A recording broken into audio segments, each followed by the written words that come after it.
أعوذ بالله من الشيطان الرجيم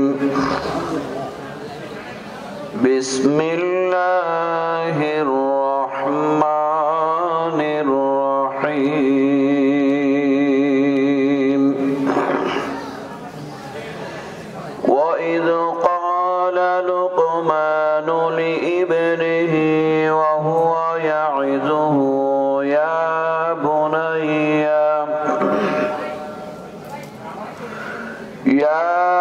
بني لا تشرك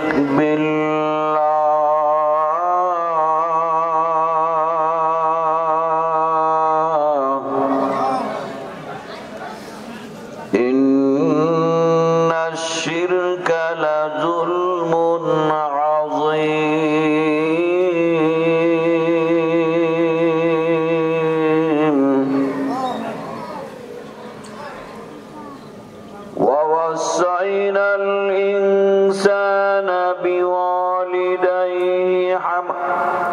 ووصينا الإنسان بوالديه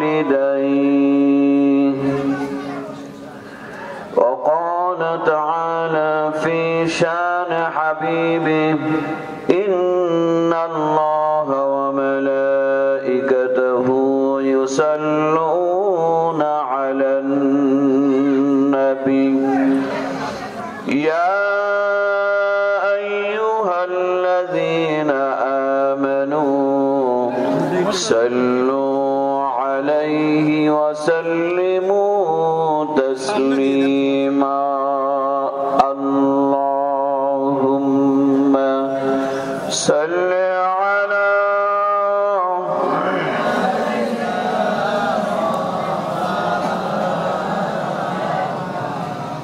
وعلى آل سيدنا شفيعنا محمد مزمل سورة طه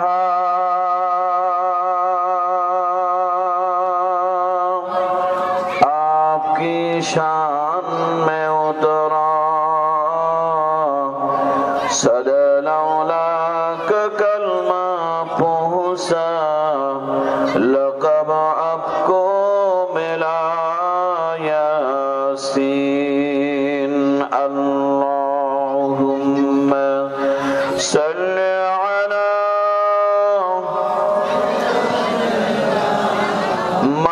मौलाना मुहम्मद वअला आलि सय्यिदिना शफीअना मुहम्मद अल्हम्दुलिल्लाह আল্লাহ রাব্বুল আলামিনের আলিশান দরবারে লাখ কোটি শুকরিয়া আদায় করছি যে মহান রব্বুল আলামিন আপনাকে আমাকে এই মুহূর্তটুকু জীবনের এই মূল্যবান সময়টুকু পবিত্র কোরআনুল কারীমের তাফসীর মাহফিলে জান্নাতের বাগানে আল্লাহ তাআলার মেহমান হিসেবে আপনাকে আমাকে আল্লাহ তাআলা কবুল করেছেন রব্বুল আলামিনের দরবারে শুকরিয়া আদায় করি আলহামদুলিল্লাহ উপস্থিত অধ্যক্ষের চরঝিকড়ি পশ্চিম পাড়া ৩ নম্বর জামে মসজিদের উদ্যোগে আয়োজিত তৃতীয় বার্ষিক তাফসীরুল কোরআন মাহফিলের মুআজ্জাজ মুহতারাম সভাপতি সাহেব আজকের মাহফিলের প্রধান আকর্ষণ প্রধান বক্তা ডুবরা দরবার শরীফে আমার মামা পীর রাহিমাহুল্লাহ যিনি ডুবরা জমিনে শায়িত আছেন তারই সুযোগ্য মেজো সাহেবজাদা জনাব আলহাজ হযরত মাওলানা উবাইদ বিন নাসির পীর সাহেব ডুবরা দরবার শরীফ দামাত বরকতুল আলিয়া মাদ্দাদিলহুল আলিয়া আজকের মাহফিলের বিশেষ বক্তা আমার এই স্নেহের ছাত্র বিশিষ্ট দায়ী ও মিডিয়া ব্যক্তিত্ব জনাব হযরত মাওলানা শেখ সাইদুল ইসলাম সাইদ দামাত বরকতুল আলিয়া মাদ্দাদিলহুল আলিয়া আপনাদের সামনে আলোচনা রেখেছেন জনাব হাফেজ মোহাম্মদ আবু বকর সিদ্দিক দামাত বরকাতুল আলিয়া সহ মুআজ্জাজ মুহতারাম অন্যান্য উলামায়ে কিরাম। মাহফিলের সঞ্চালক দায়িত্ব পালন করছেন জনাব হযরত মাওলানা আব্দুল হামিদ সাহেব, খতিব চৌধুরী পশ্চিমপাড়া ৩ নং জামে মসজিদ পাংশা রাজবাড়ী। আমার সামনে উপবিষ্ট দিনদার মুত্তাকি পরহেজগার মুরব্বিয়ানগণ, যুবক ভাইরা, স্নেহের কুচি কাঁচা ভাইরা, পর্দালে সম্মানিতা মহিলা সমাজ, প্রিয় হাজিরিন, আল্লাহ রাব্বুল আলামিন আপনাকে আমাকে এই সুন্দর পৃথিবীতে পাঠিয়েছেন। রব্বুল আলামিন আমাদেরকে বড় বড় নিয়ামত দান করেছেন। আমাদেরকে মুমিন মুসলমান হিসেবে আল্লাহ তাআলা কবুল করেছেন। প্রিয়তম নবী সাল্লাল্লাহু আলাইহি ওয়াসাল্লামের উম্মত হওয়ার সৌভাগ্য দান করেছেন। আলহামদুলিল্লাহ। সম্মানিত হাজিরিন, দুনিয়াতে যত মানব মানবী আসছে, চলে গিয়েছেন এবং দুনিয়াতে আসবে, প্রত্যেকের মধ্যেই কিন্তু দুনিয়ার জীবনেও যেমন তারা শান্তি চায়, আখিরাতের জিন্দেগিতেও, কবরের জিন্দেগিতেও সবাই নাজাত পেতে চায়। আমরা আল্লাহ তাআলার কাছে এভাবে দোয়া করে বলি, রব্বানা আতিনা ফিদ দুনিয়া হাসানাতাও ওয়া ফিল আখিরাতি হাসানাহ ওয়া কিনা আযাবান নার।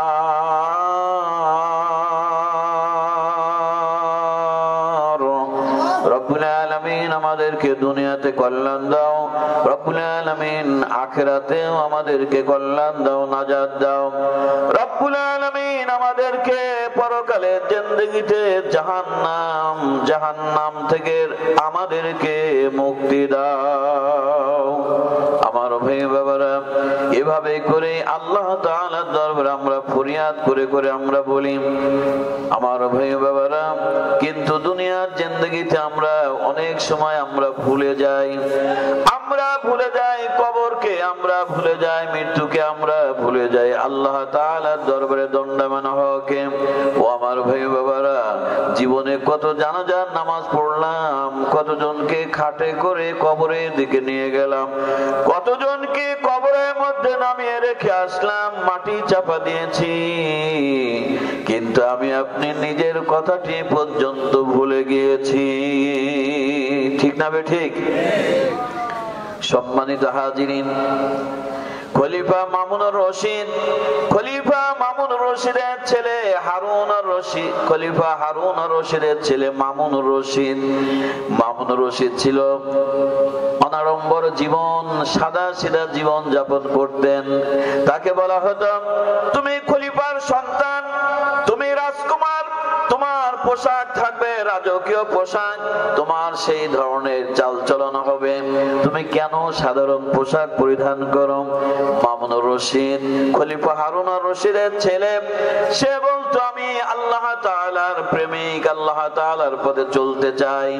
এভাবে যখন তার পিতার সঙ্গে যখন তার এভাবে একটা অসামঞ্জস্য হলো, এক সময় মামুনুর রশিদ মা এবং পিতার নিকট থেকে বিদায় গ্রহণ করে চলে গেলেন বাড়ি থেকে। দীর্ঘ সফরের পরে যখন মামুনুর রশিদ যখন অসুস্থ হয়ে পড়লেন, আল্লাহ তাআলার ইচ্ছায় হয়তো দুনিয়া থেকে চলে যাবেন, তিনি তখন ছোট্ট একটা চিঠি লিখলেন পিতার কাছে। ওই চিঠিটা লিখে এভাবে তার সঙ্গী যিনি ছিলেন, সঙ্গীর হাতে দিয়ে বললেন, ও আমার ভাই, যখন আমি এখানেই দুনিয়া থেকে হয়তো বিদায় হয়ে যাব, মায়ের দেওয়া এই সম্পদ, পিতার দেওয়া এই হাদিয়া, এইটা আমার পিতার কাছে পৌঁছাবে, সাথে চিঠিখানা তুমি পৌঁছিয়ে দিবে। ওই চিঠিতে তিনি লিখেছিলেন, ইয়া সাহিবি লা তাগরুর বিতানাউমি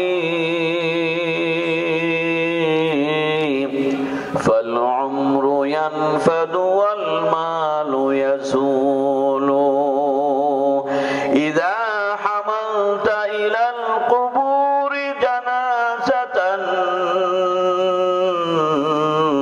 ফা'লাম বিআ বিআন্নাকা বা'দাহা মাহমুল। আল্লাহু আকবার। খলিফা হারুন আর রশিদের নিকটে সন্তান চিঠি লিখেছে, এভাবে আরবিতে কবিতা সুরে তিনি লিখে দিয়েছেন। ও আমার সম্মানিত পিতা, ও আমার সম্মানিত পিতা, তুমি কখনোই যেন এই দুনিয়ার সম্পদে, দুনিয়ার লোভে, দুনিয়ার ভোগ বিলাসে তুমি মত্ত হয়ে যেও না। ইয়া সাহিবি লা তাগরুর বিতানাউমি। দুনিয়ার নিয়ামত, দুনিয়ার ভোগ বিলাস, দুনিয়ার সম্পদ, দুনিয়ার ক্ষমতা, দুনিয়ার সম্পদ, দুনিয়ার সবকিছুই তোমাকে যেন প্রতারিত না করে, আল্লাহকে যেন না ভুলিয়ে দেয়, কবরকে যেন না ভুলিয়ে দেয়, হাসরের দিনের ভয়াবহর কথা যেন তোমাকে ভুলিয়ে না দেয়। ও আমার সম্মানিত পিতা, জেনে রাখো ফাল উমরু ইয়ানফাদু ওয়াল মালু ইয়াসুলু। জীবনের সময় শেষ হয়ে যাবে, ঠিক না বেঠিক? জীবনের সময় শেষ হবে কি হবে না? জীবনের সময় শেষ হয়ে যাবে। আল্লাহ তাআলার হুকুমে আজরাইল ফেরেশতা এসে জানটাকে কবজ করে নিয়ে যাবে। ও আল্লাহর বান্দা, তোমার সম্পদ থেকে তোমাকে দূরে যেতে হবে না, সম্পদই তোমার থেকে দূরে সরে যাবে। ফাল উমরু ইয়ানফাদু ওয়াল মালু ইয়াসুলু। সম্পদ তোমার থেকে দূরে সরে যাবে। ইযা হামালতা ইলাল কুবুরি জানাজাতান ফা'লাম বিআন্নাকা বা'দাহা মাহমুল। আল্লাহু আকবার। সম্মানিত হাজিরিন, খলিফা হারুন আর রশিদের ছেলে মামুনুর রশিদ পিতাকে লেখেন, আমার সম্মানিত পিতা, যখনই দেখবেন কোন লাশকে কাঁধে করে নিয়ে যাচ্ছে, খাটে করে নিয়ে যাচ্ছে, আপনি নিশ্চিত মনে করবেন টুডে টুমরো যে কোনো মুহূর্তে আপনাকেও ওই খাটে করে কবরের দিকে নিয়ে যাওয়া হবে। চলে যেতে হবে মাটির ঘরে, চলে যেতে হবে মাটির ঘরে। আজকে না হয় কাল,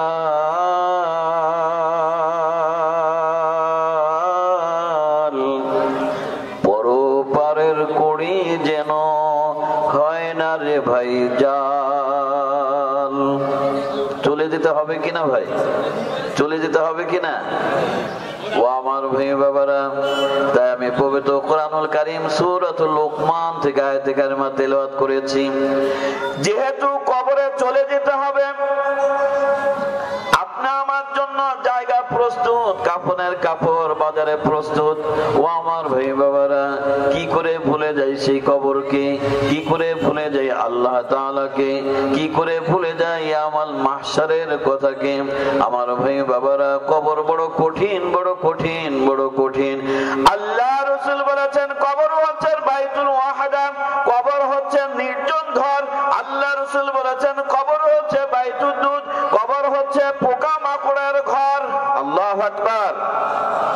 ও আমার ভাই বাবারা, ওমর ইবনুল খাত্তাব রাদিয়াল্লাহু তাআলা আনহু অর্ধ মুসলিম জাহানের খলিফা, আল্লাহ রাসূলের শ্বশুর।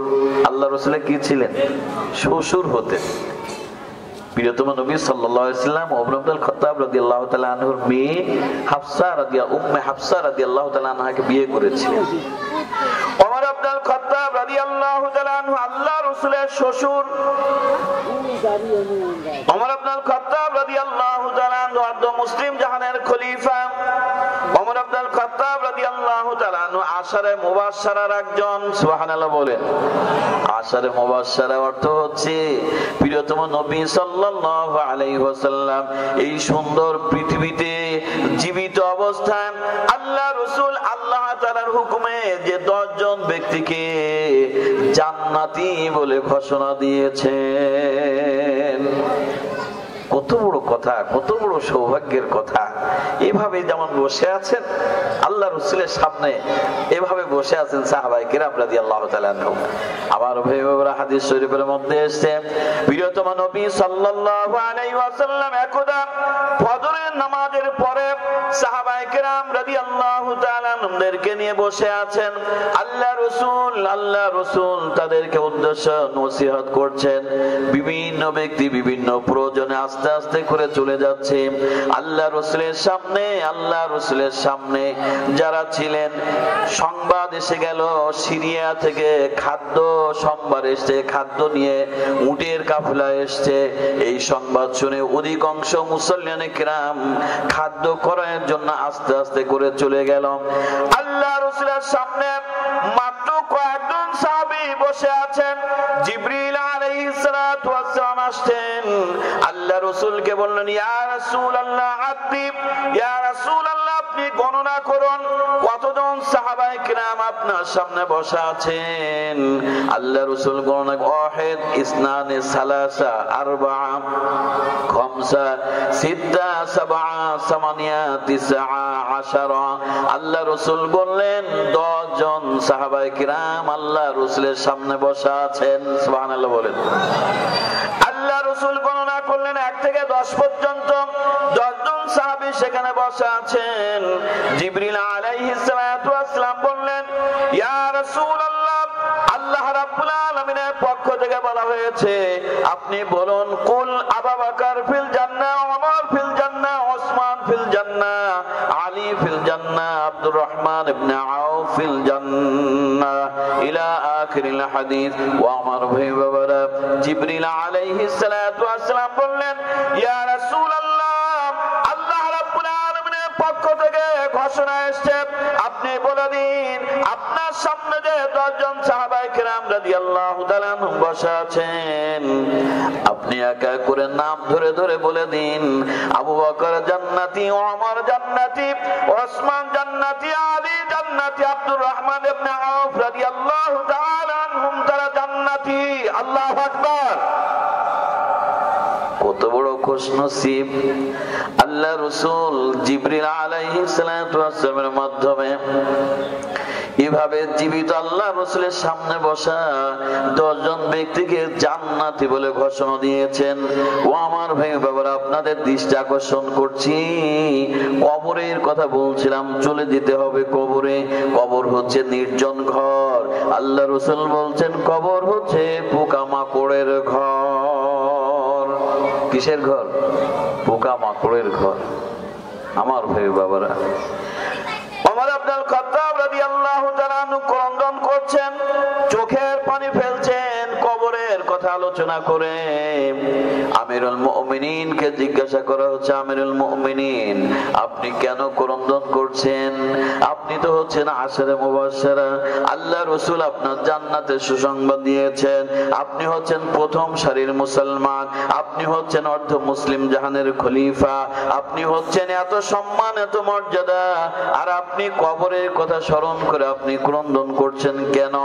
আমিরুল মুমিনিন বললেন, ও আমার ভাইয়েরা শুনে নাও, শুনে নাও, আল্লাহ রাসূল তো আমাকে জান্নাতের সুসংবাদ দিয়েছেন, তবে কবরের ব্যাপারে তো আল্লাহ রাসূল সাথী থাকবে কথা বলেন নাই। আল্লাহু আকবার। ওমর ইবনুল খাত্তাব রাদিয়াল্লাহু তাআলা বলছেন যে আমাকে জান্নাতের সংবাদ দেওয়া হয়েছে, কিন্তু কবরের ব্যাপারে তো আল্লাহ রাসূল বলছেন কবরে কোনো সাথী থাকবে না, বাইতুল ওয়াহদা, একাকিত্বের ঘর। আমার ভাই বাবারা, আপনি আমার আপনজনদেরকে কবরে রেখে এসেছি না? কি কবরে রাখিনি? কবরে রেখেছি। কাউকে কবরে রাখতে কাদার মধ্যে, কারো পানির মধ্যে, কারো শুষ্ক মাটিতে, এভাবে মাটির উপরে শোয়ায় রেখে এসেছি। ওই ঘরটা একাকিত্বের নির্জন ঘর। ও আমার ভাই বাবারা, শুধু এখানেই শেষ নয়, আল্লাহ রাসূল বললেন বাইতুল দুদ, কবর হচ্ছে পোকামাকড়ের ঘর। ও আমার ভাই বাবারা, এই শরীরে কত ক্রিম মাখলেন, কত দামি দামি কত সাবান মাখলেন এই শরীরটাকে ঠিক রাখার জন্য, কত গোশত মাংস, কত গোশত, কত মাছ, কত দুধ, কত ভিটামিন জাতীয় খাবার খেলেন। ও আমার ভাই বাবারা, দুনিয়ার জিন্দেগিতে যখন আল্লাহ তাআলার বিধান পালন না করে, যখন আল্লাহর নাফরমানি করে, আল্লাহ রাসূলের অবাধ্যচারী হয়ে এই দেহ নিয়ে যখন আমি আপনি কবরের মধ্যে যাব, ও আমার ভাই বাবারা, কবরে গেলে পোকামাকড় আপনার আমার দেহটা খাওয়ার জন্য ওরা তো রেডি হয়ে আছে, ঠিক না বেঠিক? তাহলে কেন আমরা কোন দিকে দৌড়াচ্ছি, কোন দিকে দৌড়াচ্ছি? নামাজ পড়ার সময় নেই, আল্লাহর হুকুম পালন করার সময় নেই। হ্যাঁ ও আমার ভাই বাবারা, আপনি আমি কোন দিকে দৌড়াচ্ছি, কোন দিকে দৌড়াচ্ছি? কেউ তো সাথী হবে না, কেউ তো সাহায্যকারী হিসাবে এগিয়ে আসবে না, কেউ তো আপনাকে আমাকে ঠেকাবে না, কেউ তো বলবে না যে আমার বাপ আমার জন্য কষ্ট করেছে, নামাজ কাজা করেছে। মহিলা তো বলবে না স্বামী আমার জন্য এত ত্যাগ করেছে, আজ তার শাস্তি হচ্ছে, আমি তার সাহায্যের জন্য এগিয়ে যাই। কেউ বলবে না, কেউ বলবে না। ও আমার ভাই বাবারা, তাই তা শোন, আল্লাহ রাসূল পবিত্র জবানে বলেছেন, ক্বালান নবী সাল্লাল্লাহু আলাইহি ওয়াসাল্লাম, ইয়াতবাউল মাইয়িতা সালাসা আহলুহু ওয়া মালুহু ওয়া আমালুহু ফায়ারজিউ ইসনান ওয়া ইয়াবকা মাআহু ওয়াহিদুন আও কামা ক্বালা রাসূলুল্লাহ সাল্লাল্লাহু আলাইহি ওয়াসাল্লাম। ও আমার ভাই বাবারা, প্রিয়তম নবী সাল্লাল্লাহু আলাইহি ওয়াসাল্লাম পবিত্র জবানে বলেন, যখন মানুষ মৃত্যুবরণ করে, মুমিন মুমিনা, যখন তাকে কবরের দিকে নিয়ে যাওয়া হয়, তিন প্রকারের বস্তু তার সাথে সাথে কবর পর্যন্ত যায়। আল্লাহ রাসূল বলেছেন কয় প্রকার? তিন প্রকারের বস্তু ওই মৃত্যু ব্যক্তির সাথে সাথে কবর পর্যন্ত যায়। ফায়ার জিউ ইসনান, যখন দাফন করা হয়ে যায় দুই প্রকারের বস্তু সেখান থেকে ফিরে আসে। ওয়ায়াবকা মাআহু ওয়াহিদুন, আল্লাহ রাসূল বলেন দাফন হয়ে গেল, ওই মৃত্যু ব্যক্তির সাথে তো একটা বস্তুই মাত্র তার সাথী হয়ে থাকবে। তিন প্রকারের বস্তু মৃত্যু ব্যক্তির সাথে কবর পর্যন্ত যায়। এক নম্বর হলো ওই মৃত্যু ব্যক্তির আত্মীয় স্বজন, আপনজন, কানতে কানতে ঘাড়ে করে নিয়ে যাচ্ছে আপনজনেরা, আত্মীয় স্বজনেরা। দুই নম্বর হচ্ছে দুনিয়ার আসবাবপত্র, ওই মৃত্যুর খাটিয়া, এরপরে দা খুন্তা কোদাল এটা সেটা যা কিছু, এগুলো কবর পর্যন্ত। তিন নম্বর হচ্ছে তার আমল কবর পর্যন্ত। আল্লাহ রাসূল বললেন যখন দাফনের কাজ শেষ হয়ে গেল, আমার ভাই বাবারা দেখবেন মানুষের কিন্তু বারবার খুঁজে খুঁজে দেখে কোনো জিনিস পড়ে আছে কিনা, ছোট্ট একটা কাঁচিও পড়ে আছে কিনা, কিছু পড়ে আছে কিনা, কোনো একটা পানির পাত্র পড়ে আছে কিনা, দেখে শুনে সেটাকে নিয়ে আসে, ঠিক না বেঠিক? ও আমার ভাই বাবারা, আল্লাহ রাসূল বললেন এত আপনজন, আপনি আমার মা, আপনি আমার পিতা, যে মা সারাটি জীবন আপনাকে আমাকে কোলের মধ্যে আঁচলের মধ্যে করে রাখলেন, যে মা মুখের খাবারটা বের করে সন্তানের মুখে তুলে দেয়, যে মা ভালো কোনো খাবার রান্না করে সন্তানকে আগে খাওয়ায়, ঠিক না বেঠিক? আর সন্তান যদি বিদেশে থাকে, সন্তান যদি বাইরে লেখাপড়া করে, তাহলে তো মা ভালো কোনো খাবার মুখেই দেন না, ছেলেটা খাচ্ছে না আমি খাচ্ছি না, এরকম আছে কিনা ভাই? যে বাপ এত কষ্ট করলেন, যে বাপ ঈদের সময় আসলে বাপের নতুন কাপড় আছে কিনা চিন্তা করেন না, নিজের নতুন জামা আছে কিনা চিন্তা করেন না, ছেলেটার নতুন জামা, নতুন পোশাক, নতুন সবকিছু কিনে দিতে হবে।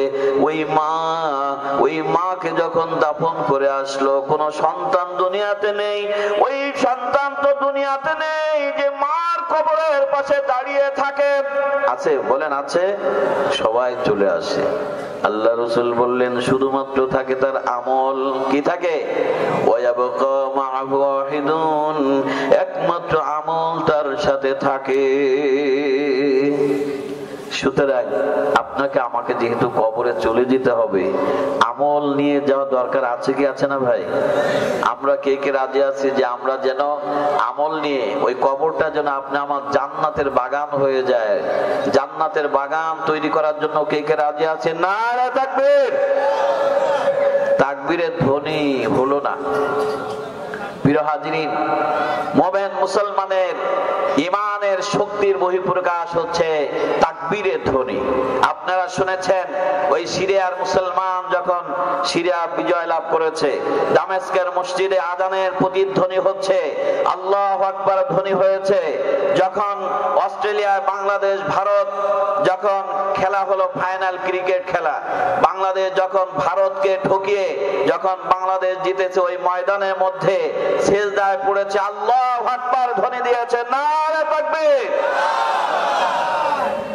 সম্মানিত হাজিরিন, যেহেতু আমাদেরকে কবরে চলে যেতে হবে, কবরে চলে যেতে হবে, সুতরাং আসুন আমরা প্রত্যেকে আমল করে মুমিন মুসলমান হিসাবে যেন ঈমানি জিন্দেগি লাভ করে ঈমান নিয়ে কবরে যেতে পারি। আল্লাহ তাআলা আমাদের সকলকে তৌফিক দান করুন। সবাই বলে আমিন। সূরা লুকমান থেকে তেলাওয়াত করেছি। আল্লাহ রাব্বুল আলামিন আপনাকে আমাকে কত সুন্দর করে জানিয়ে দিয়েছেন, ওয়া ইয ক্বালা লুকমানু লিইবনিহি ওয়া হুয়া ইয়াইদুহু ইয়া বুনাইয়া লা তুশরিক বিল্লাহ।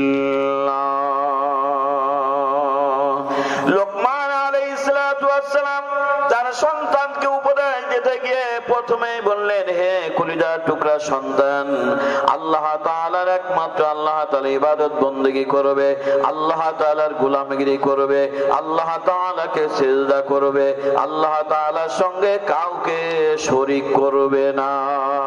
লা ইলাহা ইল্লাল্লাহ, লা ইলাহা ইল্লাল্লাহ,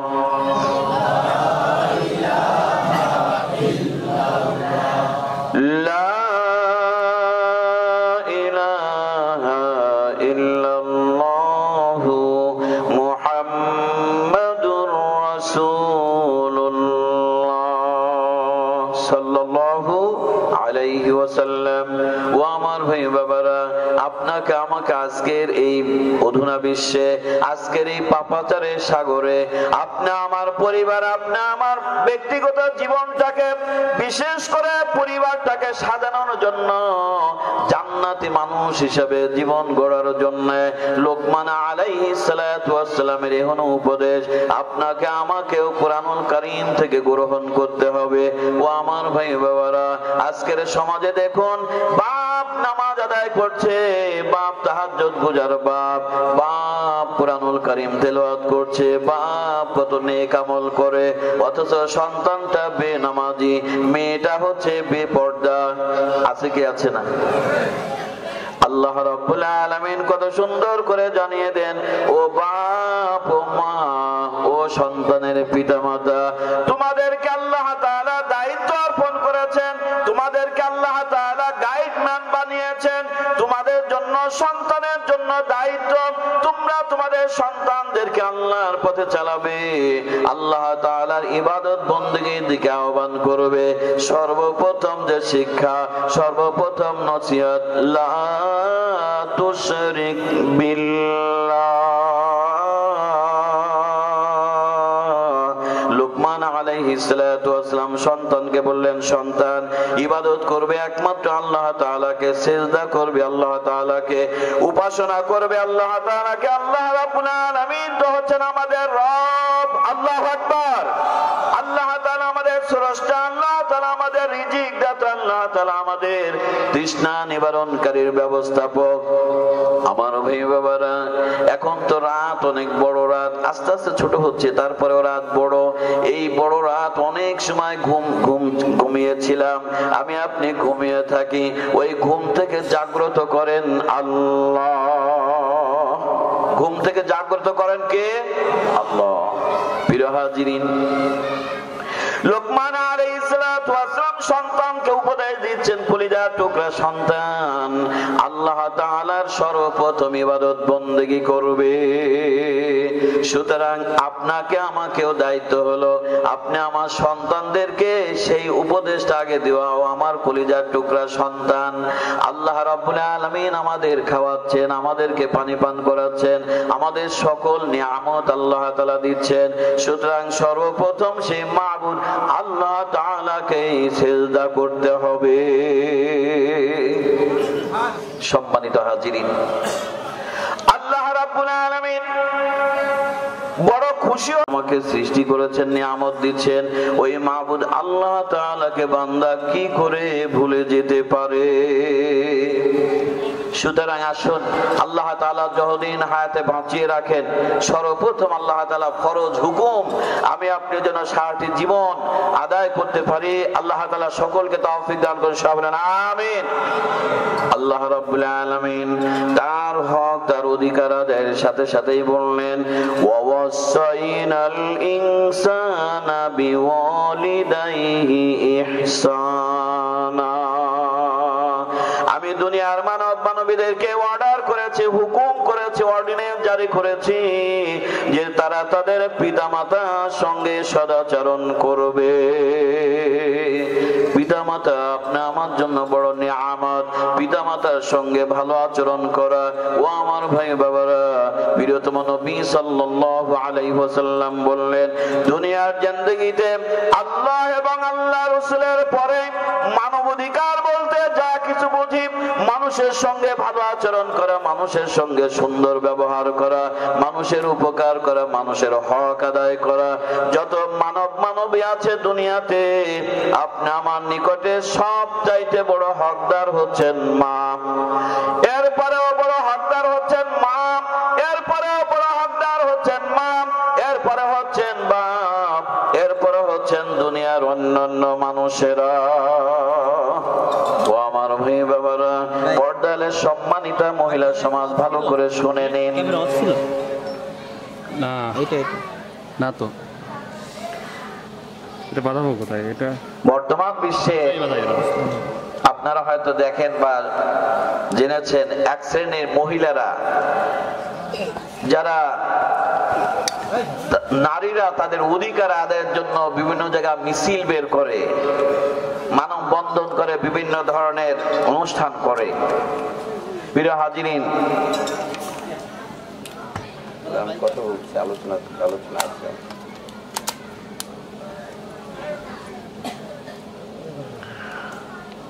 আল্লাহ রাব্বুল আলামিন মাদেরকে সম্মান দিয়েছেন, আল্লাহ রাসূল মাদেরকে সম্মান দিয়েছেন। সুবহানাল্লাহ বলেন। সূরা লোকমানের মধ্যে আল্লাহ রাব্বুল আলামিন আপনাকে আমাকে অর্ডার করলেন আব্বা আম্মার সঙ্গে সদাচরণ করার জন্য, আব্বা আম্মার সঙ্গে ভালো ব্যবহার করার জন্য, আব্বা আম্মার হক আদায়ের জন্য আল্লাহ তাআলা হুকুম করেছেন।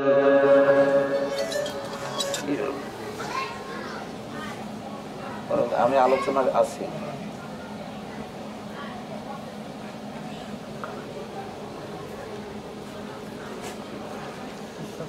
সম্মানিত হাজিরিন, আল্লাহ রাব্বুল আলামিন বিশেষ করে মায়ের কথা বলেছেন। কার কথা? মায়ের কথা আল্লাহ তাআলা কোরআনুল কারীমের মধ্যে বিশেষ ভাবে বললেন হাবালাতুহু উম্মুহু ওয়াহানান আলা ওয়াহানিন ওয়া ফিসালুহু ফি আমাইন।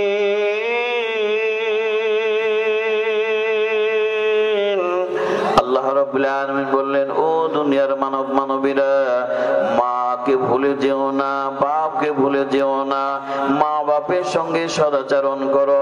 বিশেষ করে মায়ের কথা বললেন। মা তোমাদেরকে, মা কত কষ্ট স্বীকার করেছেন মা। আল্লাহ রাব্বুল আলামিন তোমাকে আমাকে মায়ের মাধ্যমে এই দুনিয়াতে পাঠালেন। ওই সন্তান আসন্না মা সন্তানকে দীর্ঘ 9 মাস পর্যন্ত কষ্টের পর কষ্ট, ওয়াহানান আলা ওয়াহানিন, আল্লাহ তাআলা নিজে বলছেন মা কষ্টের উপরে কষ্ট, কষ্টের উপরে কষ্ট ধৈর্য ধারণ করেন। এমন সময় মা সন্তান আসুন না, মা যখন সন্তানটি যখন নড়াচড়া করে মা দাঁড়িয়ে থাকতে পারেন না, মা কখনো বসে পড়েন, মা বসে থাকতে পারেন না, মা শুয়ে যান, মা এভাবে নিজের জীবনটাকে মনে হয় যেন দুনিয়াতে আর বাঁচবো না, মা নিজের জীবনটার মা ছেড়ে দেন। এভাবে করে মা সন্তানের জন্য শত কষ্ট স্বীকার করেন।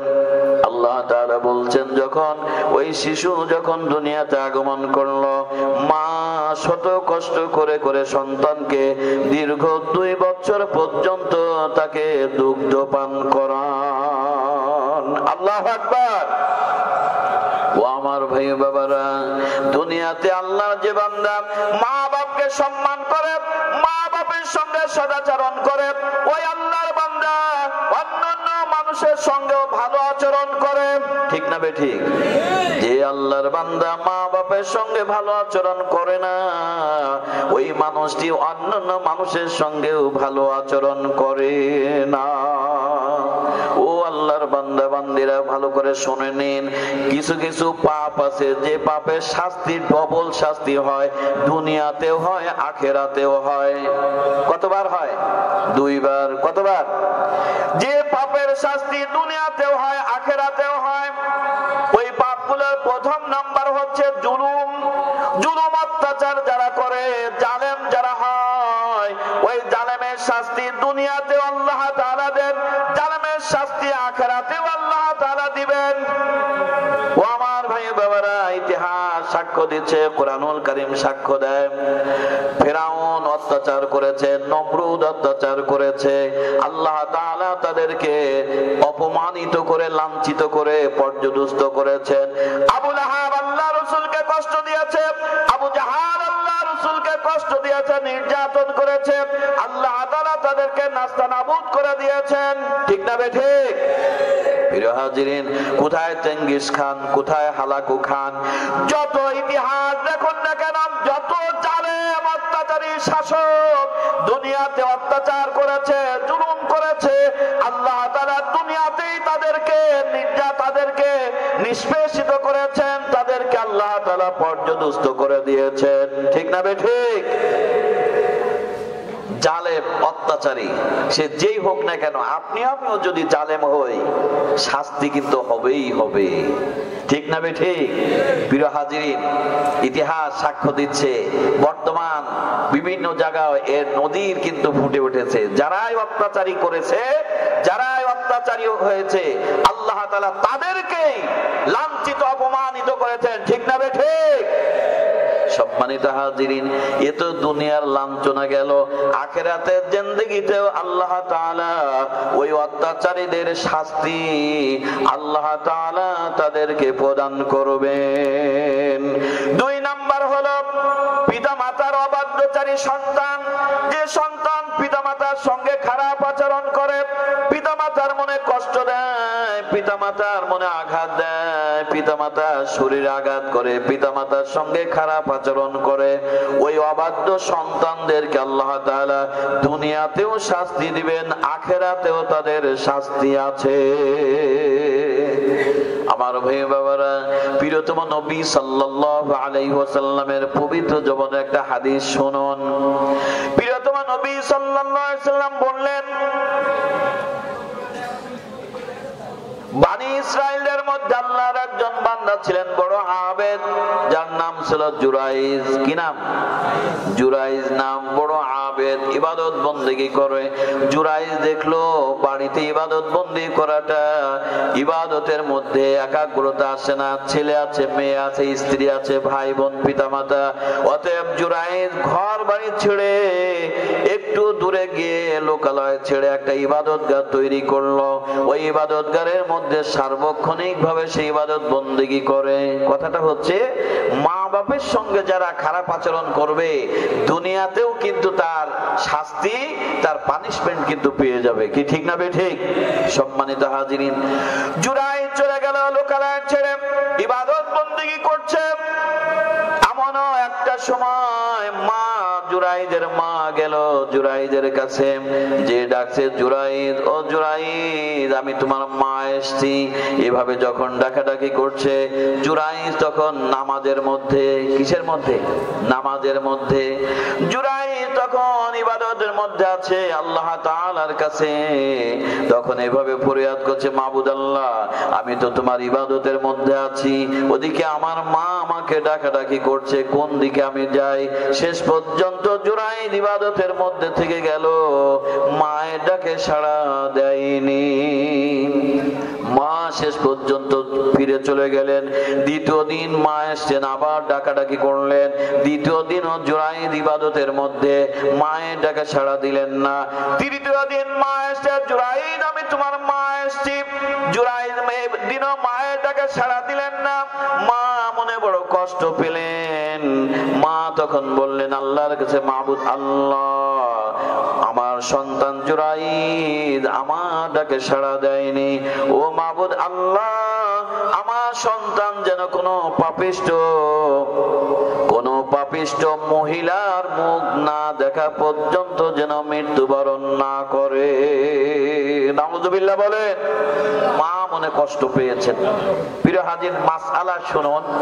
আপনি নামাজে দাঁড়িয়েছেন, নফল নামাজ, সুন্নাত নামাজ, নফল নামাজে দাঁড়িয়েছেন, মা আপনাকে ডাকাডাকি করছে, বাপ ডাকাডাকি করছে, তাহলে মাসআলা হচ্ছে নামাজ ছেড়ে দিতে হবে। নামাজ কি করতে হবে? নামাজ ছেড়ে দিতে হবে। নামাজ ছেড়ে দিয়ে আব্বা আম্মার ডাকে সাড়া দিতে হবে, তাদের সেই প্রয়োজন সেরে আবার সেই নামাজ আদায় করতে হবে। ও আমার ভাই বাবারা, জুরাইদ যখন মায়ের ডাকে সাড়া দেয়নি, মা বরদোয়া করেছে। জুরাইদ ইবাদত বন্দি করছে, ওদিকে তার লোকালয়ের লোকেরা, দুষ্ট শ্রেণীর লোকেরা, তারা পরামর্শ করলো জুরাইদ তো বড় আবেদ, তাহলে একটা খেল দেখানো যাক, ওকে তা লাঞ্ছিত অপমানিত কিভাবে করা যায়। তারা এভাবে সমাজের দুষ্ট প্রকৃতির পাপিষ্ট চরিত্রহীনা কোন একটা মহিলার সঙ্গে কথোপকথন করলো, চুক্তি করলো, যদি তোমরা জুরাইদের সঙ্গে যদি তুমি জেনার লিপ্ত হতে পারো তাহলে তোমাকে বড় ধরনের উপঢৌকন দেওয়া হবে, পুরস্কৃত করা হবে। ওই দুশ্চরিত্রা মেয়েটা রাজি হয়ে গেল। মেয়েটা সেজে গুজে চলে গেল জুরাইদের ওই ইবাদতখানায়। তার উদ্দেশ্য হচ্ছে জেনার কাজে লিপ্ত হবে। কিন্তু মহিলা যতই সেজে গুজে যাক না কেন, যতই ডাকাডাকি করুক, জুরাইদ তো একজন আবেদ, জেনার কাজে তো দূরের কথা, একটিবার ওই মহিলা ডাকে সাড়া দেয়নি। সুবহানাল্লাহ বলেন। সম্মানিত হাজিরিন, মহিলা শেষ পর্যন্ত ফিরে চলে আসছে যে না, যে উদ্দেশ্য আমাকে পাঠানো হয়েছে সম্ভব হলো না। ওই মহিলা যাওয়ার পথে ওই জঙ্গলের পাশ দিয়ে যাচ্ছে, একজন রাখালের সঙ্গে জেনা হয়। রাখালের সঙ্গে জেনার কারণে ওই মহিলা সন্তান আসন্ন হয়। এদিকে সমাজের ওই দুষ্ট প্রকৃতির লোকেরা যখন দেখলো ওই মেয়েটা সন্তান আসন্নায় শুধু নয় সন্তান ভূমিষ্ঠ হয়েছে, তখন তারা সরাসরি জুরাইদের ইবাদতখানায় গিয়ে ওই ইবাদতখানা ভেঙে জুরাইদকে অত্যাচার, জুরাইদের প্রতি তারা স্টিম রোলার চালাতে শুরু করলো। জুরাইদ বলছে, ও আমার কওমের লোকেরা, তোমরা কেন আমাকে এভাবে শাস্তি দিচ্ছ? কি হয়েছে বলো? তখন সবাই বলছে, জুরাইদ আজ তুমি বড় নিজেকে বড় পবিত্র দাবি করছো, অথচ তুমি জেনার করার কারণে একটা মেয়ের যারও সন্তান হয়েছে, অথচ তুমি আজকে ভাব দেখাচ্ছ তুমি কিছুই জানো না। জুরাইদ তখন বললেন, যদি এইটাই তোমরা বলো, ওই সন্তান আর তার মাকে আমার সামনে হাজির করো। আল্লাহু আকবার। সম্মানিত হাজিরিন, জুরাইদের কথা মোতাবেক ওই ছোট্ট শিশু সন্তানকে নিয়ে আসা হলো। জুরাইদের সামনে সন্তানের মাকে হাজির করানো হলো। সম্মানিত হাজিরিন, হাদিস শরীফ থেকে বলছি, জুরাইদের সামনে যখন আনা হলো, জুরাইদ ওই সন্তানের পেটের উপরে এভাবে স্পর্শ করে বলছে, কুল মান আবুকা, ও শিশু তুমি বলো তোমার পিতাকে। আল্লাহু আকবার। সম্মানিত সম্মানিত হাজিরিন, আপনারা হয়তো চিন্তা করবেন ছোট্ট শিশু, সে আবার উত্তর দেবে কিভাবে?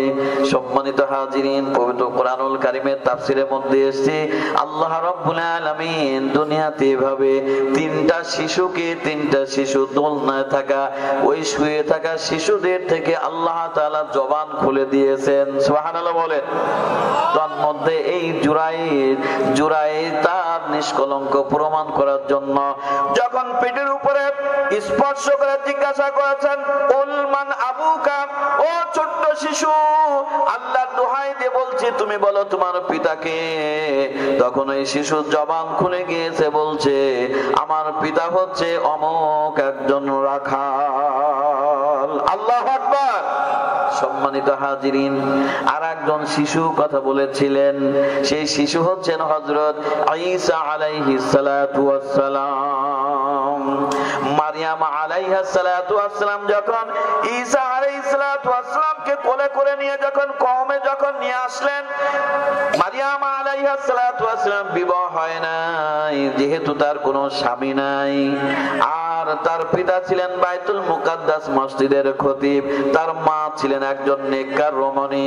কওমের লোকেরা বলল, মারিয়াম তোমার তো বিবাহ হয়নি, তোমার তো স্বামী নেই, তোমার এই সন্তান কোত্থেকে আসলো? মারিয়াম, তোমার পিতা বড় একজন সম্মানিত, বড় একজন আল্লাহওয়ালা ব্যক্তি, বাইতুল মুকাদ্দাস মসজিদের খতিব, ওই জেরুজালেম বাইতুল মুকাদ্দাস মসজিদের তিনি খতিব, বড় সম্মানিত ব্যক্তি। তোমার মাও একজন নেককার রমণী। ও মারিয়াম, তাহলে তুমি সন্তান পেলে কোত্থেকে? বিবাহ তো তোমারও হয় নাই, কি ঠিক না? বিবাহ হয় নাই। মারিয়াম আলাইহিস সালাতু ওয়াস সালাম আল্লাহ তাআলা শিখিয়ে দিয়েছিলেন, মারিয়াম তুমি এভাবে বলো। ফাআশারাত ইলাইহি, পাশে দোলনায় শোয়া ছিল ঈসা আলাইহিস সালাতু ওয়াস সালাম। মারিয়াম আলাইহিস সালাতু ওয়াস সালাম ইশারা করে দেখালেন, আমার কাছে জবাব নয়, এই যে দোলনায় যে শুয়ে আছে ওর থেকে জবাবটা নিয়ে নাও। আল্লাহু আকবার। কথা কি বুঝতে পারছেন? মারিয়াম আলাইহিস সালাতু ওয়াস সালাম ইশারা দিয়ে বলছেন যে সন্তান কোত্থেকে এসেছে, আমার বিবাহ হয়নি, সন্তান কোথায় পেলাম, আমার কাছে জবাব না পেয়ে তোমরা এই যে ছোট্ট শিশু দোলনায় শুয়ে আছে ওর কাছে জিজ্ঞাসা করো। কওমের লোকেরা তখন বললো, কাইফা নুকাল্লিমুল ইয়াউমা ফিল মাহদি সাবিয়্যা। ও মারিয়াম, তুমি কি আমাদের সঙ্গে ঠাট্টা বিদ্রুপ করছো? যে শিশু দোলনায় শুয়ে আছে ওই শিশুর সঙ্গে আমরা কিভাবে কথা বলবো? আমার ভাই বাবারা, আল্লাহ তাআলার কুদরত, নবীর মুজিজা, ওই দোলনায় শোয়া ঈসা আলাইহিস সালাতু ওয়াস সালাম শিশু নবী, আল্লাহ তাআলা জবান খুলে দিলেন। তখন তিনি বললেন, ইন্নী আবদুল্লাহ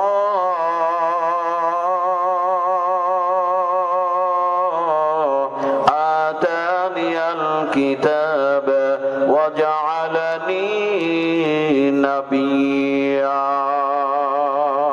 الله أكبر। সম্মানিত হাজিরিন, এই 2 নম্বর শিশু দোলনায় থেকে থেকে কথা বললেন, কওমদেরকে বলেন, ও কওমের লোকেরা তোমরা শুনে নাও, আমি অন্য কোনো কিছু নয়, আমি আল্লাহ তাআলার বান্দা। আল্লাহ তাআলা আমাকে কিতাব দিয়ে পাঠিয়েছেন, আল্লাহ তাআলা আমাকে নবুয়ত দিয়ে পাঠিয়েছেন। সুবহানাল্লাহ। 3 নম্বর শিশু ছিল যখন ইউসুফ আলাইহিস সালাতু ওয়াস সালামকে যখন জুলাইখা যখন তার উদ্দেশ্য অর্জনের জন্য যখন ডেকেছিল এবং ঘরের দরজা আটকে দিয়েছিল, ইউসুফ আলাইহিস সালাতু ওয়াস সালাম আল্লাহ তাআলার সাহায্য চেয়ে ওই মহিলাটাকে সাড়া না দিয়ে তখন তিনি বের হলেন। আল্লাহ তাআলার কুদরত, যখন তিনি বের হয়ে দরজার সামনে পর্যন্ত চলে গেলেন, জুলাইখা পিছন থেকে দৌড়িয়ে এসে ইউসুফ আলাইহিস সালাতু ওয়াস সালামের পিছনের জামা টেনে ধরেছে। কোথায় ধরেছে? দৌড়াচ্ছে তো পিছন থেকে, কথা বোঝেননি? পিছন থেকে দৌড়াচ্ছে, দৌড়াতে এক সময় ইউসুফ আলাইহিস সালাতু ওয়াস সালাম আস্তিন পিছন থেকে ধরে ফেলেছে, আর এদিকে ইউসুফ আলাইহিস সালাম দৌড়াচ্ছেন, জামা পিছন থেকে কি হয়েছে? ছিঁড়ে চলে গেছে, ছিঁড়ে গিয়েছে। ও আমার ভাই বাবারা, পবিত্র কোরআনুল করছে। আমি বলছি যে 3 জন শিশুকে আল্লাহ তাআলা শিশুকালে জবান খুলে দিয়েছেন। সুবহানাল্লাহ ওয়া বিহামদিহি। সামনে আজকে মিশর হাজির হয়ে গেল। কি সর্বনাশ! এদিক জুলাইখা ধরা পড়ে গেল স্বামীর হাতে। কথা বলেননি? সাথে সাথে জুলাইখা আরো রাগ দেখাচ্ছে। হ্যাঁ, দেখো তোমার বাড়ির গোলাম এমন ধরনের কাজ করছে, তাকে কঠিন শাস্তি দিতে হবে, তাকে জেলখানার মধ্যে ঢুকাও, ওকে জেলখানার মধ্যে দিতে হবে, কঠিন শাস্তি দিতে হবে। সম্মানিত হাজিরিন, যখন এই বিষয়টা নিয়ে যে আসলে কে দোষী কে নির্দোষী, জুলাইখা দোষী না ইউসুফ আলাইহিস সালাতু ওয়াস সালাম দোষী, এই বিষয়টা নিয়ে যখন পরামর্শ যখন মিটিং বসছে, আল্লাহ রাব্বুল আলামিন ছোট্ট একটা শিশু আল্লাহ তাআলা তার দিয়ে জবান দিয়ে কথা বের করে দিয়েছেন। সুবহানাল্লাহ বলেন। পবিত্র কোরআনুল কারীমের মধ্যে এসেছে, যদি ইউসুফ আলাইহিস সালাতু ওয়াস সালামের কুদ্দামিন দুবুরিন, যদি তার সামনে থেকে যদি তার জামাটা যদি দেখো, ওর জামা পরিধান করা ছিল, জামা ছিঁড়া কোন দিকে, যদি কুবুলিন যদি সামনে থেকে যদি জামা ছিঁড়া হয়, তাহলে ইউসুফ আলাইহিস সালাতু ওয়াস সালাম দোষী হবে আর জুলাইখা নির্দোষী হবে। আর যদি ইউসুফ আলাইহিস সালাতু ওয়াস সালামের জামা পিছন থেকে যদি ছিঁড়া হয়, তাহলে জুলাইখা দোষী হবে আর ইউসুফ আলাইহিস সালাতু ওয়াস সালাম নির্দোষী হবে। আল্লাহু আকবার। সম্মানিত হাজিরিন, এই ছোট্ট একটা শিশু, তার এই কথার দ্বারা তখন প্রমাণ দেখা গেল যে ইউসুফ আলাইহিস সালাতু ওয়াস সালাম জামার কোনখান থেকে ছেঁড়া? পিছন থেকে ছেঁড়া। প্রমাণ হয়ে গেল ইউসুফ আলাইহিস সালাতু ওয়াস সালাম তিনি হচ্ছেন নিষ্কলুষ, তিনি পবিত্র, আর জুলাইখা এই ব্যাপারে দোষী সাব্যস্ত হলো। বলছিলাম জুরাইদ ওই যে মায়ের কথা ডাকে সাড়া দেয়নি, এই কারণে জুরাইদের সামনে আজকে ওই দুশ্চরিত্রা মেয়ে আজকে জুরাইদের সামনে হাজির হয়েছে। তার চেহারা কিন্তু তাকে দেখতে হয়েছে। ও আমার ভাই বাবারা, আল্লাহ রাব্বুল আলামিন অর্ডার করেছেন, ওয়াসাইনাল ইনসানা বিওয়ালিদাইহি ইহসানা। আল্লাহ তাআলা অর্ডার করেছেন, হুকুম করেছেন, অর্ডিন্যান্স জারি করেছেন, পিতামাতার সঙ্গে সদাচরণ করবে। সুবহানাল্লাহ বলেন। সম্মানিত হাজিরিন, সদাচরণটা কিভাবে করবে? আল্লাহ রাব্বুল আলামিন সূরা বনী ইসরাঈলদের মধ্যে বললেন, ওয়ালা তানহারহুমা ওয়া কুল লাহুমা কাওলান কারীমা। ও দুনিয়ার মানবীরা, পিতা মাতাকে ধমক দিবে না। কি দিবে না? ধমকি দিবে না। পিতা মাতার সঙ্গে সম্মানের সাথে কথা বলবে, শ্রদ্ধার সাথে কথা বলবে, বিনয়ের সাথে কথা বলবে, সম্মানের সাথে কথা বলবে। ওয়াকফিদ লাহুমা জানাহাদ যুল্লি মিনার রাহমা। আর তোমরা তোমাদের বিনয়ের ডানা, অনুগ্রহের ডানা পিতা মাতার জন্য বিছিয়ে দিবে। সুবহানাল্লাহ বলেন। সম্মানিত হাজিরিন, পিতামাতার জন্য সর্বোচ্চ সম্মান, তাদের জন্য সর্বোচ্চ বিনয়, তাদের জন্য সর্বোচ্চ সম্মান প্রদর্শন করার হুকুম আল্লাহ তাআলা দান করলেন। আল্লাহ রাব্বুল আলামিন আরো হুকুম দিলেন, ওয়াকুর রাব্বিরহামহুমা কামা রাব্বায়ানি সগীরা। ও আমার ভাই বাবারা, বর্তমান বিশ্বের দিকে তাকান। সন্তান উচ্চ শিক্ষিত, সন্তান অনেক সম্পদের মালিক, আর সন্তান পিতামাতার দেখাশোনার দায়িত্ব সে নিচ্ছে না। ওই বৃদ্ধ পিতাকে বৃদ্ধাশ্রমে পাঠিয়ে দিচ্ছে, বৃদ্ধা মাকে বৃদ্ধাশ্রমে পাঠিয়ে দিচ্ছে। সন্তান পিতামাতাকে শ্রদ্ধা করছে না, সম্মান করছে না, তাদেরকে খেদমত করছে না। ও মুমিন মুসলমান, প্রিয়তম নবী সাল্লাল্লাহু আলাইহি ওয়াসাল্লাম তোমার আমার জন্য বড় বড় একটা অফার দিয়েছেন।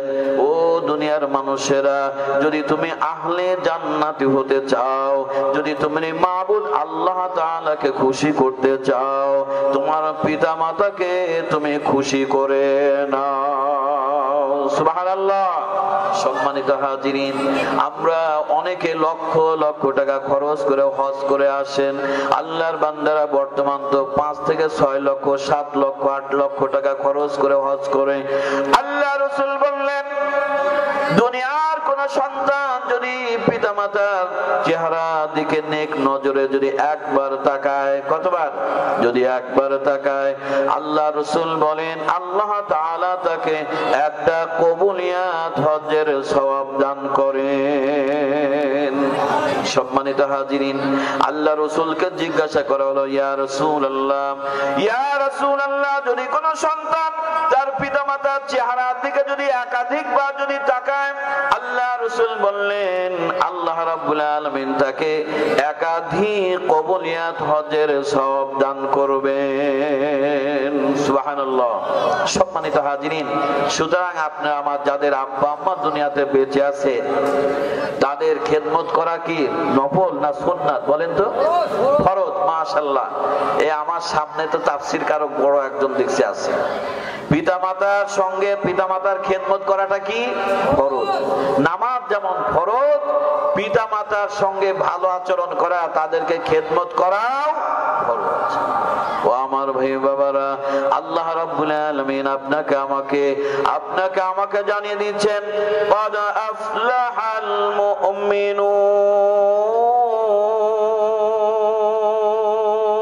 المؤمنون الذين هم في صلاتهم خاشعون। সম্মানিত হাজিরিন, আজকের সমাজে অনেক আমাদের ছেলেরা, অনেক যুবক, অনেক ছাত্র, বিশেষ করে দেখা যায় যে যারা আব্বা আম্মাকে ছোটবেলায় ভালোই বেসেছে, বিবাহ করার আগে আব্বা আম্মাকে ভালোই চিনেছে, যখন বিবাহ করলো তখন আর মাকে চিনে না। আছে কি আছে না? কি বলেন, আছে কি আছে না বলেন? সম্মানিত হাজিরিন, ও আল্লাহর বান্দা বান্দীরা, মাকে যদি তুমি কষ্ট দাও, বাপকে যদি কষ্ট দাও, আল্লাহ তাআলা তোমার প্রতি, আমার প্রতি নারাজ হয়ে যাবে। আল্লাহ রাসূল তাই বরদোয়া করেছেন, ক্বালান নবী সাল্লাল্লাহু আলাইহি ওয়াসাল্লাম, রাগিমা আনফুহু রাগিমা আনফুহু রাগিমা আনফুহু, কিলা মান ইয়া রাসূলুল্লাহ, ক্বালা রাসূলুল্লাহ সাল্লাল্লাহু আলাইহি ওয়াসাল্লাম, মান আদরাকা ওয়ালিদাইহি ইনদাল কিবারি আহাদুহুমা আও কিলাহুমা ফালাম ইয়াদখুলিল জান্নাহ আও কামা ক্বালা রাসূলুল্লাহ সাল্লাল্লাহু আলাইহি ওয়াসাল্লাম। আল্লাহ রাসূল বললেন, তার নাক ধূলিসাৎ হোক, তার নাক ধূলিসাৎ হোক, তার নাক ধূলিসাৎ হোক। আল্লাহ রাসূল এভাবে বরদোয়া করলেন। সাহাবায়ে কেরাম রাদিয়াল্লাহু তাআলা আনহুম বললেন, ইয়া রাসূলুল্লাহ, আপনি কার জন্য বরদোয়া করছেন? আল্লাহ রাসূল বললেন, যে ব্যক্তি তার মাকে পেল অথবা পিতাকে পেল অথবা মা বাপ তাদের উভয়কে পেল, ফালাম ইয়াদখুলিল জান্নাহ, অথচ তাদেরকে খেদমত না করার কারণে ওই ব্যক্তি জান্নাতি হতে পারলো না। নাউযুবিল্লাহ বলেন। সম্মানিত হাজিরিন, সুতরাং আপনি আমার জন্য এই দুনিয়ার নিয়ামত, দুনিয়ার সুখ, আখিরাতের নাজাত পাওয়ার জন্য যাদের আব্বা আম্মা হায়াতে বেঁচে আছেন, তাদেরকে খেদমত করাও মনে করতে হবে নামাজ যেমন ফরজ, তাদের খেদমত করাও তেমনি হচ্ছে ফরজ। সম্মানিত হাজিরিন, এখন আব্বা আম্মার জন্য কিন্তু দায়িত্ব আছে। আছে কি আছে না? লোকমান আলাইহিস সালাতু ওয়াস সালাম যেভাবে সন্তানকে লালন পালন করেছেন, আমার ভাই বাবারা, অনুরূপ ভাবে পিতামাতার দায়িত্ব হচ্ছে সন্তানকে লালন পালন করা। সন্তানের জন্য পিতামাতার সবচাইতে বড় দায়িত্ব ওই সন্তানকে আল্লাহর পরিচয় জানিয়ে দেওয়া, সন্তানকে নামাজে দাঁড় করিয়ে দেওয়া, সন্তানকে দ্বীন শিক্ষা দান করা। এই জন্য আল্লাহ তাআলা আপনাকে আমাকে কত সুন্দর করে বললেন, ইয়া আইয়ুহাল্লাযীনা আমানু কু আনফুসাকুম ওয়া আহলিকুম নারা। হে ঈমানদারেরা, তোমরা নিজেদের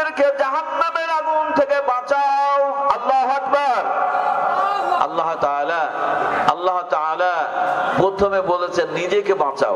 কাকে বাঁচাও? নিজেকে বাঁচাও।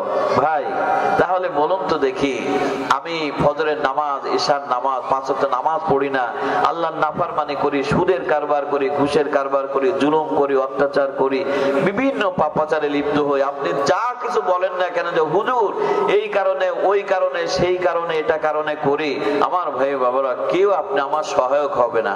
কি ঠিক না বেঠিক বলেন তো? আল্লাহ বলছেন কু আনফুসাকুম, নিজেকে বাঁচাও, নিজেকে বাঁচাও। কোথা থেকে? জাহান্নামের আগুন থেকে বাঁচাও। কিসের আগুন? ওয়াত্তাকুন নারাল্লাতী ওয়াকুদুহান নাস ওয়াল হিজারা। ও আমার ভাই বাবারা, আল্লাহ তাআলা বললেন ওই আগুনকে ভয় করো যে আগুনের জ্বালানি হবে মানুষ এবং পাথর। নাউজুবিল্লাহ। ও আমার ভাই বাবারা, আল্লাহ তাআলা বললেন ওই আগুন থেকে নিজেদেরকে বাঁচাও, নিজেকে বাঁচাও।